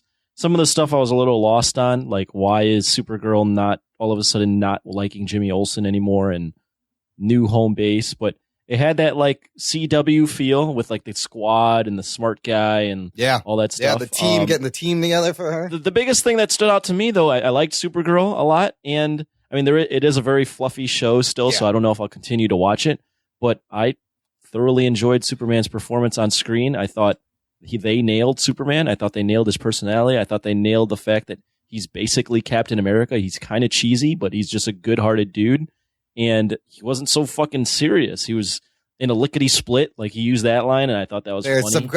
Dude. I have a small problem with it. Okay. But no, it's not major. Yeah. I just think that there was a bigger disparity between Christopher Reeve's Clark Kent and his Superman than this was. I think his Clark Kent and Superman are very similar. I see what you're saying. And I think there should be a little bit more of a break there. There should be a little bit more confidence in Superman, or something a little bit more amped up in Superman. Look, this is, I loved Teen Wolf Superman, dude. I was very impressed, just like you said, Anthony, cheesy and wholesome and Midwesterny, but the way they made him an awesome supporting character, I thought was the best part of the whole thing. Like, he didn't overshadow her. I love them building the universe where he has history with Martian Manhunter. Them together, so many great lines where Carol's like, I used to change his diaper. He's like, I don't think we should be telling him that. And your cousin smells terrific. Just some fun stuff. And he has history with Kat. I really enjoyed, like, he made me smile. I was like, yes, this is the Superman. And all the nods they did to the Donner universe in the Superman movies, like where Kat goes, Miss Teschmacher. I was like, oh shit, they got Miss Teschmacher. That's awesome. It was nice to see that. You know what? Let me just say real quick to Rugboy's point. I do see that point, but I kind of liked that he was kind of the same guy. Just because he puts on the glasses doesn't mean he doesn't become ungood looking. So I liked that Cat Grant kind of had this thing. Everybody was gaga, yeah. He's not like this horrible looking guy just because he puts on eyeglasses. So. Right. No, I'm saying that just the Superman should be a little different. I think that's fine.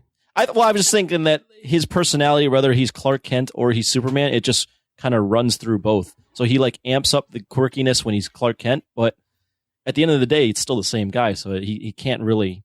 He's not a guy with dual personalities per se. And I mean, I love the parts where how they wrote like his clumsiness, where at one point he trips and she's like, "Wow, you really got that clumsy thing down." He goes, yeah, that was on purpose." He's like, "That wasn't me playing." So he like he's so personable, and it just felt right, and it was a great change of pace, and it was just great to see them both on screen. I was like, "This is pretty dope." We got Martian Manhunter. It's fun to see them nail it. Especially with the Superman we've been getting on the big screen, who isn't like this at all. Yeah, I mean, even the nods, the callbacks. So, like you said, Anthony, I thought this was a very good kind of another new pilot for the series on CW. Like, you can kind of just jump in here, and that's the reason they did the thing with James Olsen. Actually, I have a news bit after. Well, we talk why also, but they just wanted her to now she's a reporter, which I don't know about that. That was the thing we didn't want. It was like, it's going to be right. I thought that was bad. Yeah, that was the thing. And she ultimately chooses to be a reporter, but she breaks ties with James and she's like, "No, I got to figure things out." I liked her insecurity and like, she didn't know what she was doing. But then I was like, reporter, shit. Why? Yeah. How dare you do this to us? As a Supergirl aficionado and not following the show, I was like, reporter, I don't want her following in Clark Kent's footsteps. I want her to be her own person. I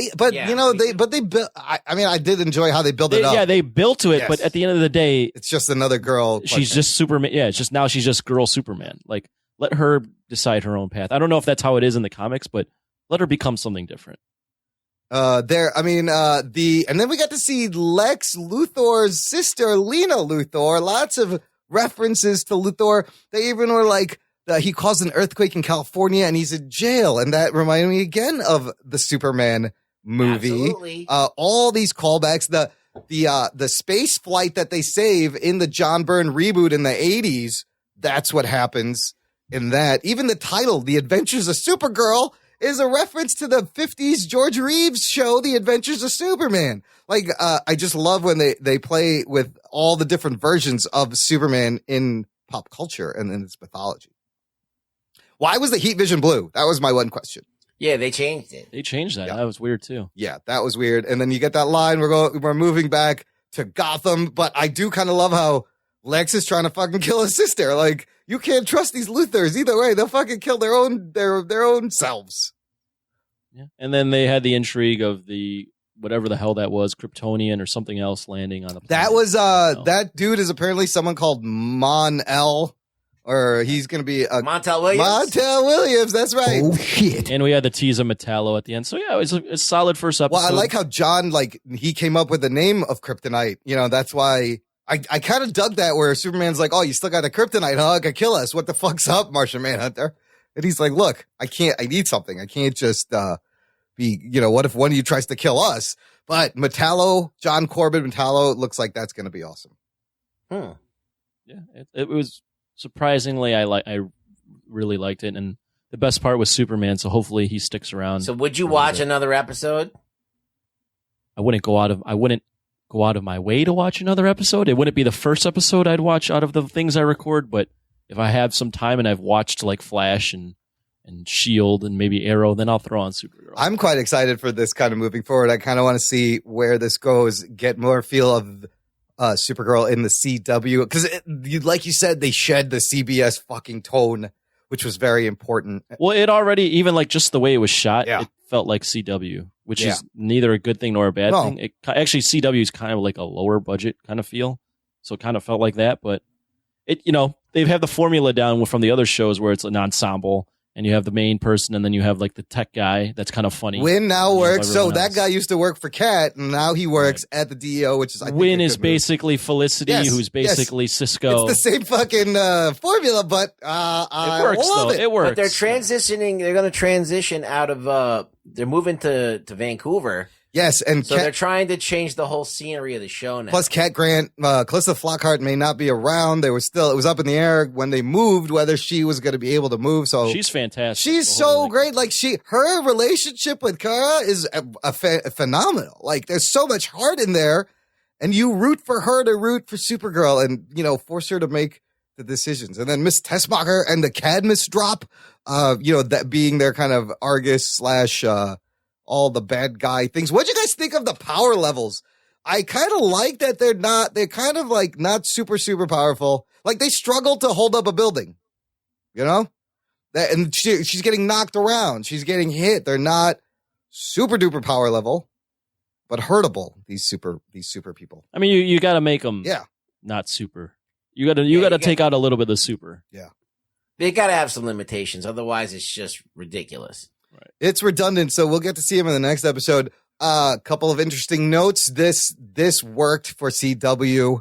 Supergirl season 2 premiere scored the highest ratings that Monday night slot has seen in 8 years. Oh shit! On the CW. The last time the ratings were that big was an episode of Gossip Girl. 2008, 3.24 million viewers. Well, you know what the funny thing is about that is that's the ratings they were getting on CBS. So that just shows you the scale of expectations. And CBS was yeah, exactly. CBS is like, get the fuck out of here. We can put some other shit. CW is like, hell yeah, this is amazing. We haven't seen this shit in 8 years. Right. Oh, wow. Yeah, it's all relative.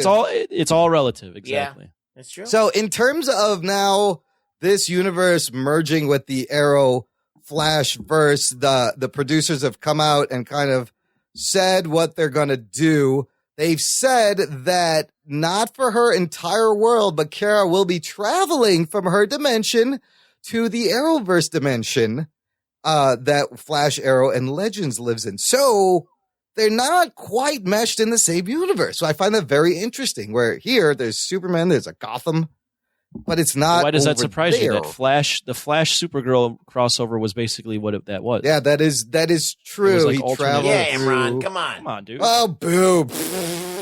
Who gave you the right? I think you've used that sound bit too much today. Which one? No, the other one. Who gave you the right? No, that was the first time. The last time was how dare you do this? No, you're using the same. And no, and the one before that was Willy Wonka. You got to pay attention. Try to keep up. Why are you putting people through this? That's a different one. You need to get the Arrested Sir soundboard. I don't know what that is, Rugboy. Have you ever seen that, by the way? What? What? The Arrested Sir. No, what are you talking about? Look it up on YouTube. It's this guy. YouTube? What's YouTube? It's for Pakistanis. Oh, it's the term. Anyway, so oh shit!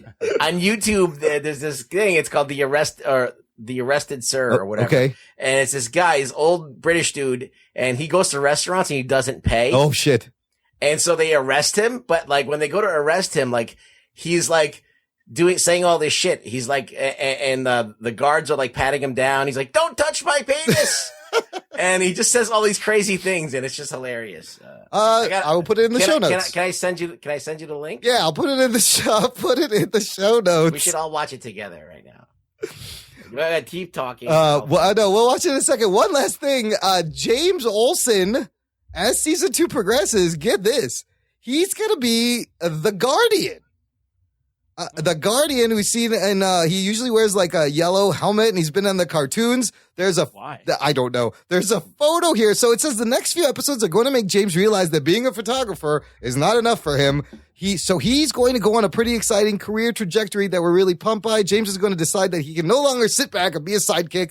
He's going to decide to become a vigilante. He's going to become the Guardian, complete with shield. He's got a whole silver armor suit and a helmet. Of course, it's going to cause problems with him and Kara, blah, blah, blah. He's probably not going to tell her. But the Guardian is from like 1942, man. He's a old school DC character. But to make James Olsen the Guardian is very strange, but whatever. See what happens. Yeah. I don't care enough to right? to care. Whatever. He's the Guardian. Okay. Yeah. Are we taking an Arrested Sir break, or are we done with the show? Anything else? I rather enjoyed the season premiere. Really? I didn't catch that. No, you when didn't think spoke so? for 30 minutes on You the didn't show. think so? You spent so much time talking about this. Holy fuck! I know you like it, Imran. Okay, moving on. Wait. Do you have any more Easter eggs? Because I know you love that shit. Because you dropped about 5. No, that's all of them. Okay, good. Okay. The Jock and Nerd Podcast. Oh, Anthony, you're gonna love this because now we're gonna talk about a show you didn't even get to watch because of a DVR No, glitch. let me just explain Legends of Tomorrow. I was supposed to watch this an hour before the show, and my DVR had a glitch, and just didn't. I wasn't able to watch it. So I finished Flash. So I will talk about Flash after. I'll keep my rant at 28 and a half minutes. Oh shit! We don't really need to spend that much time. No, on we this, don't. 'cause- Let's just do this. Spoiler alert. It was called Out of Time. Ruggs, what'd you think? It was cool. I mean, I wasn't like flabbergasted by it. It was just like an okay premiere. The biggest takeaway is that we get rid of the British guy. Rip sucks and he's gone and he quits the team. And we trade him in for Nick Zano. Nick Zano, you got a lot of Arrow stuff going on. It starts with in present day Star City with fucking Oliver, with this Dr. Haywood Jablomi. That's not his name. It's Dr. Haywood, but you got to add Jablomi afterwards. Absolutely. And they find the Wave Rider in the bottom of the ocean and mixed there, and all this shit has happened.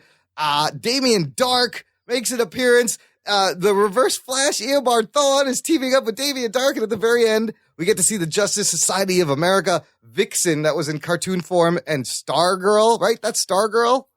Yeah, Stargirl, and there's Vixen, and there's some dude that kind of looks like Captain America-ish. Rip is such a shitty captain that his plan to stop an underwater nuke is, hey, I'm just going to intercept it with the ship and just take the hit. I was like, really? That's all? You fucking idiot. So he scatters everyone in time. They all get back together very quickly. How does the ship survive? That's what I didn't understand. And why did he have to leave if Mick was fine? Why did he have to send any of them away? That he was fine in the ship. I didn't get that. Any of that stuff.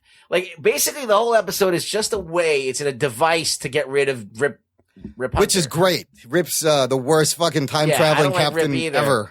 But basically, what they do is that they say that there's the atomic bomb is gonna hit New York, like, and instead of it being made by Einstein, it's made by Einstein's bitch. Yep, the Nazis get her, and they the Nazis get Einstein with the help of Damien Dark. But dude, highlight right off the top some Katie Lots girl on girl action. That was all right. So, and then some fun team up. They hopped all over the place. They did. It was like medieval England. They were in France. It really wasn't medieval England. It was clearly like some dude's house that had like a old look to it. It looked like the fairs. It looked like medieval times fair. Fucking. No, it's bad. This show needs. Dude, Ray Palmer was running from a T-Rex 70 million years ago at one point. And those effects are better than Shin Godzilla. I was gonna ask you because that T-Rex looked pretty good. I was like, wow, that's not bad for TV. It's terrible, but so is Shin Godzilla in place. Shit. But go ahead. But no, I mean it's Doctor Who cares. But dude, I love Damien Dark and Reverse Flash teaming up, villain team up, and there's gonna be a lot more heroes. Justice Society of America. I think it was okay. Just the only reason I give this a pass is because they got rid of Rip Hunter. Right. And, basically they reset the team, and there's a new mission, I guess, right? Which is to stop Dark, right? Well, yeah, and so, this part was interesting. This could possibly be how Laurel Lance comes back from the dead, because Sarah mentions, look, she's like, if I kill him now, I could save my sister. So there's a little bit of that vengeance thing, and they're like, wait, don't kill him before we figure out what he's doing. Oliver Queen was involved in this episode. Yeah, Oliver, he had a lot of Arrow people. And then another great Mick Rory line, over the top, I love roasted Nazis, which is that's his thing. So does any of this sound good to you, Anthony? Sounds like a lot. The only thing I have to say is I could take away is I'm glad Rip Hunter's gone. Yes, that's the case. Yeah, because he sucks. Yeah. I hope they write him off. He pretty much gone. It was terrible. Yeah, he's gone. We have a window to getting Laurel Lance back. I like the thought of Damian Dark and Reverse Flash for an episode working together. They're working together. They're teaming up for to be the villains for the season, probably. Yeah, it could be interesting. We'll but you know what? The Flash is going to have to make an appearance at some point. Well, there's going to be, and then we're going to have the 4-part, crossover through all the shows. So, but you know what? This show is how they could bring everyone back from the dead if they really needed to. Like, they could easily write in whatever they want and bring people back on other shows. People have died on other shows. They could just bring them back by going back and undoing it. Will you guys? Well, I know Imran's a loser and he'll watch everything, but will you guys continue to watch this? If I don't have to watch it, I'm not watching it. All right. Yeah, you don't have to if you don't want to. No, you watch what you want. You watch what you want now these days. Even though that's the new edict. That's the new edict. Watch what you want, and then we'll talk about whatever you watch. That you watched. Okay. You know, the beauty is, even though this is a time traveling show, you barely have to pay attention to enjoy it. You know, you just kind of. I wasn't. Yeah, you don't. You're like, what did I miss? And you're like, it doesn't fucking matter. I'm sitting there online trying to find somebody who reviewed Shin Godzilla in an honest manner. Imran, are you going to continue watching? It's Doctor Who Cares. I will. I want to see the Justice Society of America. I want to see what's this. I mean, I haven't seen this episode, but this was going to be the first show I cut. So yeah. It better be fucking blow me away. Oh, I'm definitely going to watch next week's because the JSA is in. They show up at the very end. That's the only reason I'm going to tune in for that. They hook you at that very end. Week by week basis. It is. It really is. It is. And absolutely. Yeah. Not for you, Imran. Imran, shut up. You're going to watch the whole thing. Week by week. Yeah. Just like we're still down 2 people. Rip and the Hawks. Oh, fuck the Hawks. They're not coming back. Hawks They're suck, done. dude. She's not coming back. I know, but we need fillers for those seats. Yeah. Absolutely. Okay. Need some more broads. Well, Imran, you teased last year. Well, he's not a broad, but Constantine, remember you said he's going to be in season I would love, maybe they could bring him in. Let's bring him in. I don't know. Why not? He's there. He could work. I wish I could have watched this. I think it's going to be Vixen, maybe. You think it'll be Vixen? Yes, because they've already they established her on the seed and they cast her. And it's a different Vixen than we had in Arrow. Yes, they've recast the Vixen. Oh yeah, it could be Vixen. It's from a different time. Yeah. There's a lot of time fuckery going on in a lot of these CW episodes. I can't follow. Yeah. It's DC. You can never follow. No, they're just, it's so convoluted. And I'm glad you watched The Flash because there was some legit, crazy, heartfelt moments. But, okay, look, that's enough with Legends Tomorrow. Listener, the next big season premiere episode we will discuss probably the most anticipated one for a lot of people. And that is the season 7 premiere of The Walking Dead, which will be on October 23rd. Jesus. Yeah. So that one is going to be huge, and I'm excited for that. So that'll be the next show. I'm excited. I'm excited. I would be more excited if they would have not ended last season with a shitty. They got a lot to make up for there. That's the thing. Yeah. So I'm really curious. I did see a clip of. Try not to watch any of these fucking clips. There's so much shit out there now. I did see a clip of Rick telling fucking Negan that he's going to kill him. Well, that's right. Yeah, that's also straight from the comic book, word for word. That's why that was look, they're doing this bit from the comic book. If you reference the comic book, I'm not going to. Hey, this one's from the comic. Actually, you know what happers later in the comics? I've actually just tried to stay away from all Walking Dead news because I just want to see it. I don't want to any more fucking beat around the bush and tease me. Just show me the fucking thing. Cool. And I don't want it to be spoiled. Is there anything else from this week that you wanted to bring up? Well, Ruggs, did you watch The Flash? Yeah. Let's talk about The Flash.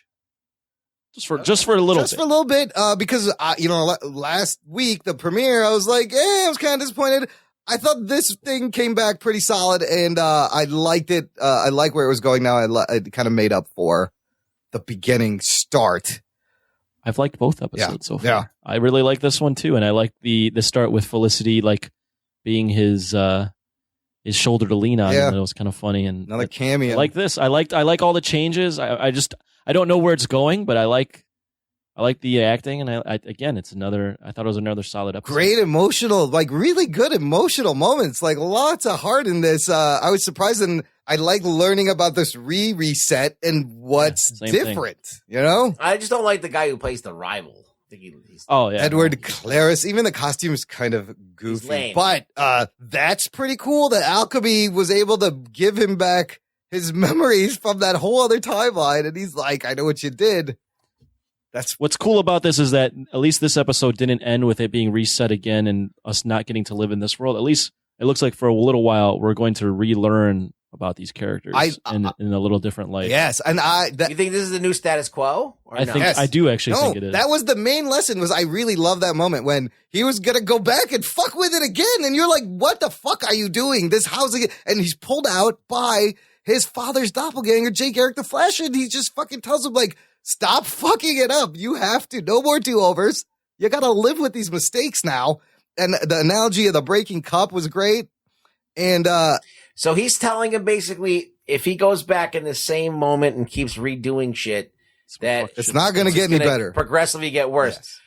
But they use him all the time to go back in time in the comics and stuff. So he's definitely going to go. Well, yeah, time shit. Yeah. Again. I mean, the point, like this Barry is the Barry that just keeps making these bad decisions. Well, and it was, you can't think about it too much because if you do, then Legends of Tomorrow, which is in this fucking universe, don't think about that. Should have fucking shattered that cup Yes. because they're playing in time all the time. They have fucked. And yes. even if they're not doing, yes, yeah, and even if they're not altering things majorly, it just what the Flash has taught us is even if you change one little thing, it presents a crack in the time continuum. So don't think about it too much because if you think of Legends of Tomorrow. Your brain will start to hurt, and then you'll want to kill. I'm talking to Rugboy here. I don't think at all. I'm talking to Imran because he's going to start. No, you together. can't. I've learned to not nitpick that show because I forgot what we were talking about. Nothing makes sense. We're talking about the Flash. Look here. Speaking of cracks, look. Remember I said that Diggle possibly. I read somewhere he's going to be affected. We see in this episode what's changed in Diggle's life. Diggle has a baby boy instead. Now remember in Legends of Tomorrow in that future episode with Oliver, they met Connor Hawke, who was Diggle's son. Whoa. I think Barry created that Connor Hawke by doing this. I thought that was pretty dope. Interesting. Yeah. So it makes his sperm swim fast. Or I guess, or the X and the Y genome got confused. Any other thoughts on Flash or anything else from this week? Good emotional episode. I really enjoyed. I didn't watch Shield or anything else. Shield and Arrow were pretty solid. I gotta say they were both. I didn't watch Shield. either. Was it good? Yes, Shield was pretty good. There was blackouts and they announced they come back to public. I enjoyed the Shield. What? Wait. What did you just say? There was blackouts. You going Shield is pretty good. There was blackouts and I kind of did mumble. Okay, so good. Yeah. What was your point there? The point There's was blackouts, so that makes it good. Blackout. It was a great kind of yo-yo centric episode. You haven't watched it. I don't want to spoil it. Well, then don't spoil it, you asshole. Good. Look, both solid. I do. Arrow and Shield were solid. Yes, I really, dude. Oliver is a badass now. He's back to badass fucking Oliver. In Arrow, are we getting a new team? Is this episode? Yes, and there's some great training sequences. He's trying to put this team together, and we meet a new meta guy. But anything else from this week? Look, as far as TV? Yes, I got to mention, if you're not watching Ash versus Evil Dead on Starz, if you enjoy Sam Raimi's crazy B-movie, campy movies, you should be watching this show. Ruggs, do you watch this?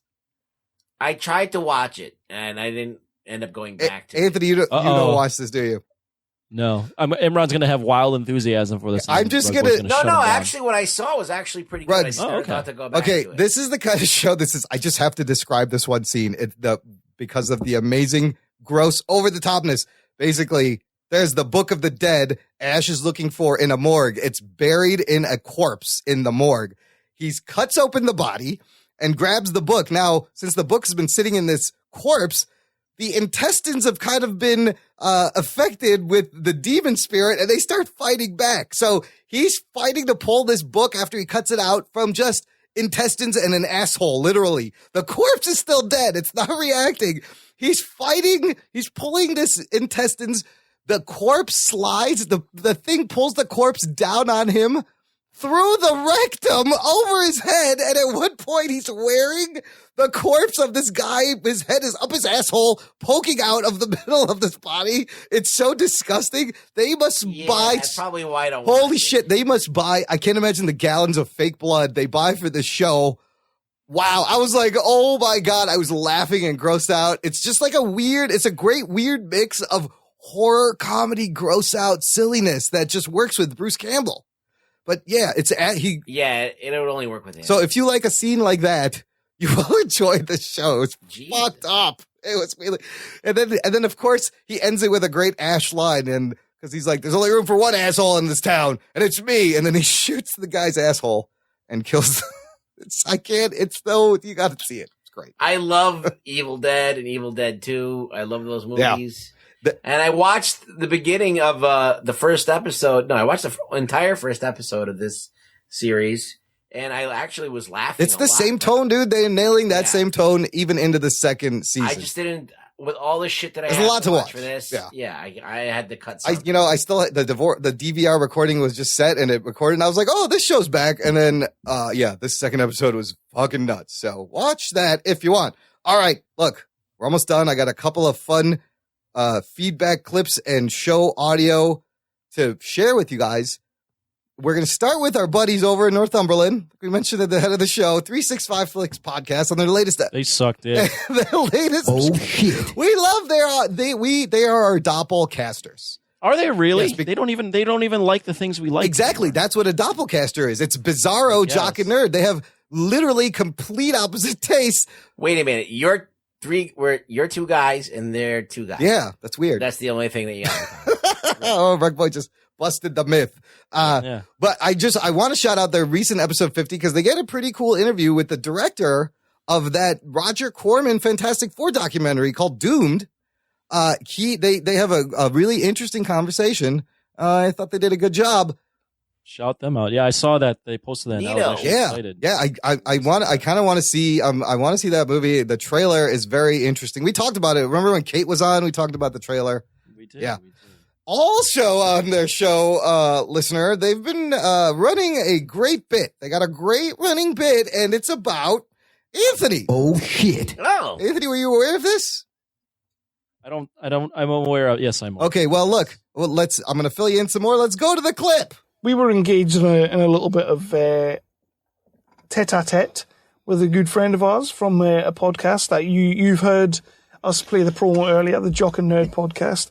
And it would be remiss of me not to add one of Anthony's favourite movies of all time. Well, he bleats on about it. He's constantly going on sick about of hearing about it, if anything. He's got the DVD, the Blu-ray, the digital copy, extended and the 4K. The 4K. He's not got a 4K TV, but he's bought it anyway. He's had to. He went out and bought a 4K TV and a 4K Blu-ray player just to watch his 4K copy of this movie. You know, that's the level devotion on this kid. So yeah, he gave us Batman versus Superman. So Batman versus Superman. Good on you, Tony. Good on you, man. You know what? Stand up for what you believe in, mate. I wouldn't have added it myself, but we know that you fucking adore the movie. I mean, we both love that movie, but we wouldn't have put it on the list. But maybe at some point, maybe at when it gets to 300. Yeah, when you're running out of ideas. Yeah. But to go straight in for BVS, well played, Tony. I mean, that is the level of devotion you have for that movie. Well done, fellas. Well done. They have this thing where they do in 365 picks. It's a list of movies everyone should watch before they die. And they apparently, Anthony, you told them you sent them a message or something. I don't know how where they got this information from, but good for them. I don't know. Drugs are a bad thing. Cocaine is a hell of a drug, people. Oh shit. Let me tell you what. Finally, I guessed it. All I got is 27% on Rotten Tomatoes? Is that what it is? That's there you go. Throw it down. Numbers don't lie. My favorite.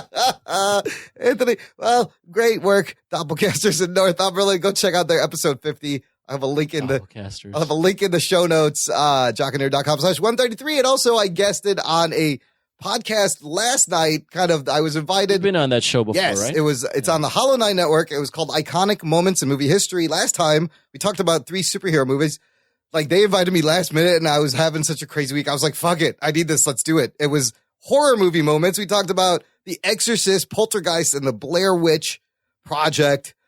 These guys are great. There's a dude named Dave and the other guy's name is Gomez, not Adams. Really friendly guys. They love talking about movies. They know their movies. And I always have a blast hang out with them. And I don't know how you make time for all dude, I don't know. I gave him an hour. It was an hour. I gave him an hour. You edit the show, you watch all the TV shows, and then you do this. I did the show notes. Time. And then you have time to be on other people's. I love being on other people's podcasts because really that's the easiest. Like I don't have to do anything. He doesn't shower, so like that saves. That I knew. That good point. I should have. That shaves like years off your life, people. If you don't shower, you save so much. Also, if you the amount of time you don't eat. You got to build up the immune system. That's right. I'm getting ready for the zombie apocalypse. I want to get every kind of germ on me, and that'll be my guardian. Great idea, Imran. I don't think that's gonna work. Only the best ideas from Imran. But check out the show. You were working on that Tyler Perry bit for a week, right? I was just want to point. Listen, I rewrote that 17 times. It came to me in my dream. You were so excited too. You're like, I got a little bit. Like, wait, you never have a little bit for the show. I wrote 2 bits. I had a joke that I was going to tweet, but it was so terrible that I decided not. Let's hear it. No. It'll make your Tyler Perry joke look like George Carlin. Dude, but these guys at the Hollow Knight Network, speaking of turnaround, like we recorded the show late last night and it was up 2 hours after we were done. Oh, shit. They do a bunch of podcasts about like Stranger Things and Westworld and movies. So I thought that was impressive. I was like, any of you guys catch Westworld yet? I did. I've 2 episodes. You saw 2 episodes. Yeah, I watched Rugboy, have you? Is it the next thing? Is the next Rugs, what do you think? Not 100% convinced yet. Okay. Guess what I'm going to say? Yes. I'm digging it. I'm fucking digging it. The show's deep. You love it. What don't you like? The show is deep. I don't like titty twisters and I don't like purple nurples. How about that? Oh shit. There are some things I don't like. It's got potential, but it also has potential to go off the reservation. So we got to see exactly where it stands. There's a lot of things in there that I got to jump on that bandwagon. It's got potential, but that's the thing. When you have a lot of potential and you don't go there, and it's bad.